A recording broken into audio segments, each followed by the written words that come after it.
ప్రజారాజ్యంలోకి వెళ్ళారన్నారు కదా, చిరంజీవి గారు అంటే ఇష్టం ఉండి వెళ్ళారా ప్రజారాజ్యంలోకి? నాకు నిజంగా అంటే నేను అటు ఇటుగా ఆయనకంటే ఒక 7-8 ఏళ్ళు 10 ఏళ్ళు తక్కువ ఉంటానేమో అంతే. రెండోది చిరంజీవి గారి సినిమా చూడడం ఎవరు ఉంటాడు. ఓకే, గుంటూరులో బాగా చూసేవారా? నేను సినిమాలు చెప్పాక తర్వాత నేను కాలేజీ నుంచి సిఏ జాయిన్ అయిన తర్వాత నాకు చాలా వరకు తగ్గిపోవచ్చు. కానీ చిరంజీవి గారి యొక్క సినిమా, చిరంజీవి గారి ఇది జనరల్గా మనకి ఒక ఇది ఉంటుంది.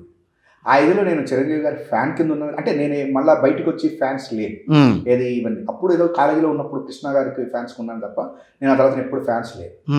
కానీ చిరంజీవి గారు అంటే ఒక రకమైన లైకింగ్ ఆ సినిమాలో. అదే లైకింగ్ పవన్ కళ్యాణ్ గారి మీద ఉందా? అసలు ఆశ్చర్యం ఏంటంటే పవన్ కళ్యాణ్ గారు నాకు కండవా వేసింది. అన్నయ్య అదేదో మన దాంట్లో పెట్టారు, అన్నయ్య పార్టీలో చేరితే తమ్ముడు కండవా వేసాడు అని ఒక ఇది పెట్టారు నా మీద. ఓహో, నాకు కండవా వేసింది పవన్ కళ్యాణ్ గారు. ఆ ఫోటో ఉందా మీ దగ్గర? ఇంకా అది వాళ్ళు మొబైల్లో తీశారు. ఈ ఫోటో కెమెరాలో ఫోటో కాదు, అది మొబైల్లో తీసింది నాకు పంపించారు. సో పవన్ కళ్యాణ్ గారు మీకు కండువా వేస్తున్నారు, మొబైల్లో తీశారు. అతను నాకు అది పంపించాడు. నేను తీశాను, చూసుకో గుర్తుందో లేదో నీకు అని. అది కనుక ముందే వచ్చుంటే కనుక అసలు మీరు వైఎస్ఆర్ కాంగ్రెస్ పార్టీలోకి వెళ్ళుండేవారు కాదు. I like Jagan personally. Okay, ఆ రోజుల్లో కాంగ్రెస్ కి వ్యతిరేకంగా బయటకు వచ్చి ఓకే ఆ రకంగా ఉండి నిలబడటం అనేటువంటిది మనం లైక్ చేస్తాం. ఇప్పుడు నేను అంటే దీనికి ఇది కూడా చెప్పేస్తాను, అందుకనే నేను రాజకీయంగా మాట్లాడాలి. ఆ రకంగా ఉండటం అనేది అవసరం. అందుకనే ఒక చోట 2 చోట్ల తప్ప చంద్రబాబు గారి విషయంలో కూడా నేను తెలుగుదేశం పార్టీ చంద్రబాబు గారి చేతుల్లోకి వచ్చింది కాబట్టి నేళ్ళు ఉందని కూడా నేను చాలాసార్లు చెప్పినట్టుగా గుర్తున్నాను.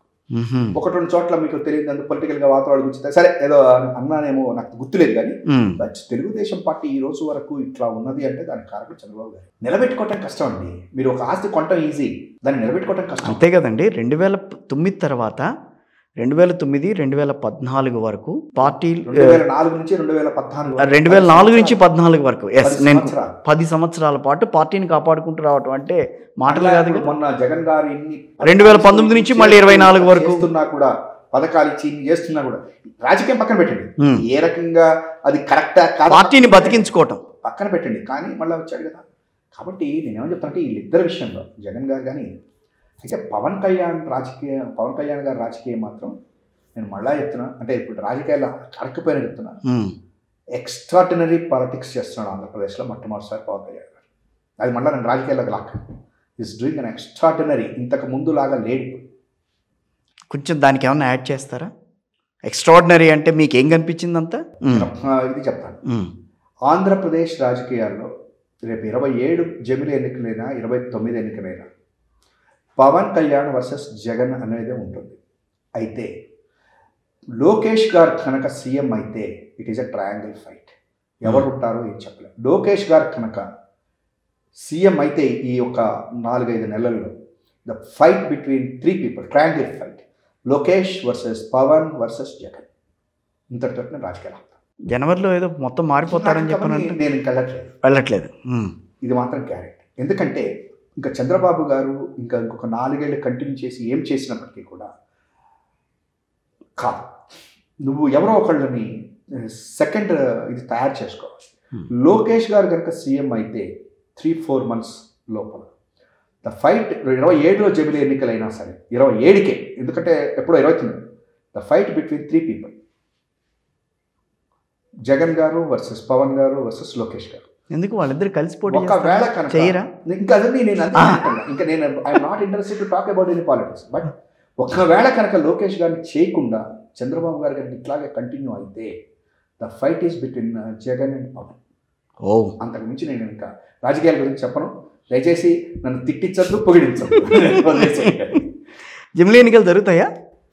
వచ్చేటువంటి అవకాశాలే కనిపిస్తున్నాయి సార్. వస్తాయా? ఎన్నికలు వస్తాయి. వాళ్ళు కాకపోతే ఇంకో చిన్న క్లాజ్ ఏదో కూడా పెడతారో అని మనం పేపర్లో చదవటమే. ఏమనంటే ఏదో కొన్ని శాసనసభలకు వద్దు, ఎలక్షన్ ఇట్లా చేద్దామని అనుకుంటారో అనేది కూడా ఏదో చెప్తున్నారు. ఏది ఏమైనా 27లో ఎన్నికలకి నిర్వహణకి బీజేపీ ముందుకు వెళ్తుంది. నియోజకవర్గాల పునర్విభజన ఇంకా పూర్తి కాలా. అది ఎంతోసేపు పట్టదు సార్. ఇవాళ రేపట్లో దాని ఏమంటారంటే టెక్నాలజీ చాలా పెరిగిపోయింది. 225 నియోజకవర్గాలు వస్తాయి ఆంధ్రప్రదేశ్కి అంటున్నారు. 225 గ్యారంటీగా వస్తాయి. అది 29కైనా వస్తాయి, 27కైనా వస్తాయి, 26కి పూర్తి అయిపోతుంది. నాకున్నంత 225 అక్కడ 2 ఏళ్ళు, అదొకటి ఇంకొక 1 year 3 years ఉన్నాయి కాబట్టి 27 చివరికా 27 మొదట్లో వచ్చేస్తాయి అనుకుంటున్నా. మే వచ్చేస్తాయి, ఎలక్షన్స్ వచ్చేస్తాయి.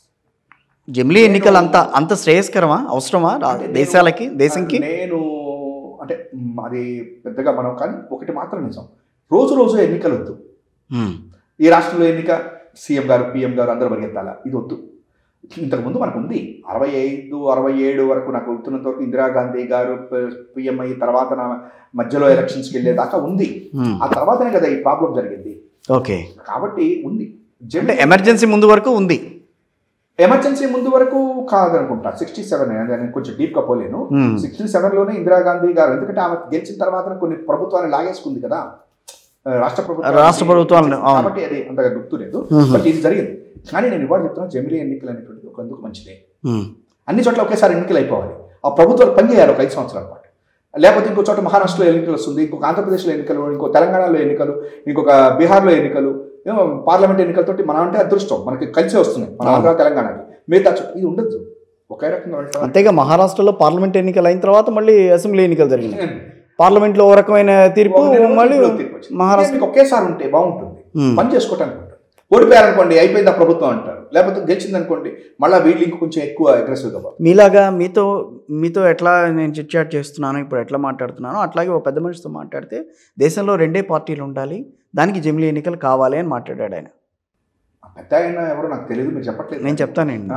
అక్కర్లేదు కానీ ఒకటి మాత్రం నిజం, 2 పార్టీ సిస్టమ్ ఇండియాకి పనికిరాదు. నాదెండ్ల భాస్కరరావు గారు పెద్ద ఆయన, అసలు ఆయన్ని మనం కదిలించదు, ఆయన పేరు కూడా ఎత్తదు. ఎందుకంటే నేను ఒక్కటే ఓటుతో వదిలేస్తాను, అది ఇవాళ ఉన్నటువంటి రాజకీయ సీనియర్ నాయకులందరిలోకి కూడా ఆయన ఒక పెద్ద ఎన్సిక్లోపీడియా.